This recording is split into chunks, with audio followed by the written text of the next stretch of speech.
Has men's testosterone reached a point of no return? Welcome back to Get Your Man On. This is Evan Bass. So glad you are here. We're going to talk about testosterone. Testosterone is the quintessential male hormone. It is part of what makes men men. It is an anabolic steroid. I got friends all the time who say, I don't want to take steroids. I'm like, well, buddy, you got it in your body right now. So I'm obviously pro testosterone replacement therapy if you need it. It's a big deal for me. I've watched many men's lives be changed. Testosterone is, a hormone that's produced primarily in the testicles of men, and then a little bit in the adrenal glands. And it plays a massive role in puberty, right? The deeper voice you get, the growth of body hair, all that stuff is because of an increase in testosterone. I always tell my 17 and 14-year-olds, I'm like, you have more testosterone in your body than you'll ever have right now. Get your butt to the gym. Get in there. Come in with me. And I'm constantly trying. I'm like, you can put that stuff to good work. But testosterone has been declining in men dramatically over the past 20 years. When I first started, it was guys in their 50s, 60s, and on up that used to get it, used to come in for it. Now we see guys all the time in their 20s and 30s with low testosterone. Now there's a range of normal testosterone, right? Like you find out your testosterone number through a lab test, a blood draw. Yeah, I know. Lots of people are like, I'm scared of needles. It's always the big guys that are like scared of needles. It's not a big deal. At our clinics, we have really good phlebotomists who will draw your blood quickly, and it's great. So you find it out through that. The range of testosterone is actually one of the broadest ranges in all of medicine. Specifics, but it's basically between 300 and about 1100, give or take, depending on which lab director you have and where you get it drawn. And so anything under 300 is low. Anything above 1080, 1100 would be considered high. Now it's based on a bell curve of age. And so we are seeing guys come in all the time who are 30 years old with a testosterone of like 350, which would, be normal for like, an 80-year-old. And people ask me why. And really, I think there's a handful of different things that's going on in the population. Effects of low testosterone: energy level decrease, sex drive decrease. There's going to be the belly fat gain.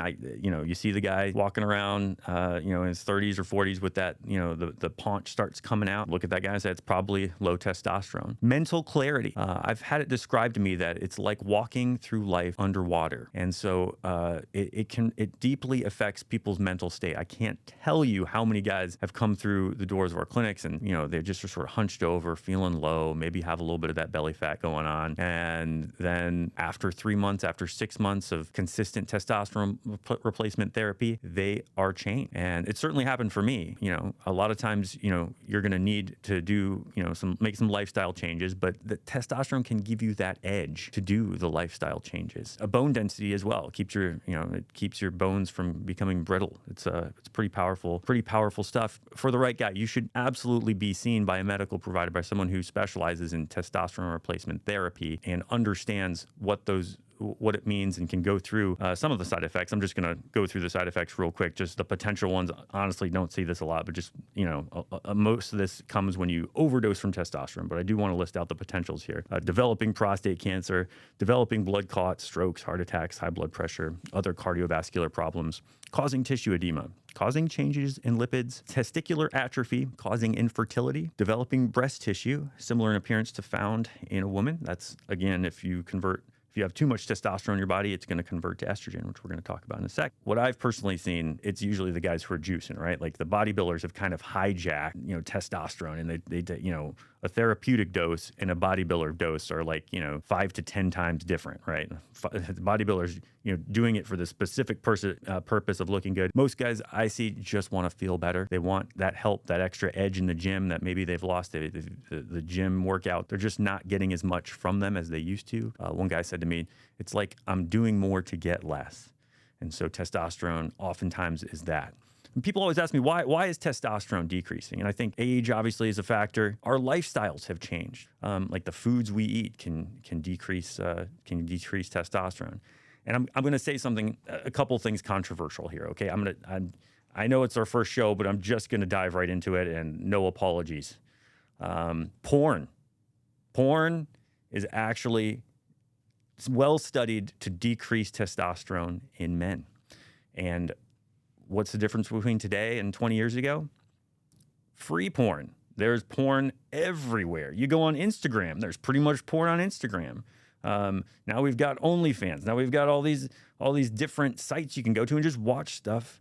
Whereas, back in the day we had to pay for it. We had to go to the, Barnes Noble and pick up a Playboy or something. And it's totally different now. That stuff, there's, that drive to go, attract someone, bring someone in, it's just not there. You have easy access to what many guys want. Another big one, and again, are you sitting down for this? It's weed. Marijuana causes low testosterone. There's not a pothead out there that doesn't have low T, I would reckon. And it's something about weed has changed the chemistry until the brain doesn't tell the testicles to produce the same amount of testosterone anymore. And guess what? The legalization has just happened in many places. And even if it's not legal, there's workarounds now, like the Delta 8 stuff that's out there. It's going to have the same effects. It's significant. The plastics in our environment, right? The plastic water bottles we drink from, plastic converts to estrogen in our body, believe it or not. Estrogen and testosterone compete in your body for dominance. There's receptors that testosterone latches onto and estrogen latches onto. One of the worst things, I hate it, but when you have a lot of body fat, guess what body fat produces? Estrogen. So it clogs up those receptors that take T. And it's a big deal. It's important that you know this. And so a lot of times once your testosterone gets down to a certain level, you're not going to be able to come back from it. You're going to need to have it medically replaced. And you need to go through a process of having your blood drawn. You need to know your numbers. You got to figure that out. The benefits of testosterone, I'm telling you, that feeling great, that mental clarity, that ability to do the workouts that you were doing when you were a little younger and feel really great afterwards. Getting rid of some of that belly fat that slows us down. The benefits of testosterone replacement therapy done the right way are huge, can be massive. And you need to have it tested. You need to make sure that you don't take too much. We don't want those side effects. And so you got to do it in a way that's healthy, in a way that's therapeutic. Not in a way where you're sitting in the back of I've seen the guys run into the bathroom together in the gym and they walk out and they're like throwing away. And I'm like, just don't, please don't. Just come see us. Come see us. When we come back, we're going to take some questions and talk about erectile dysfunction.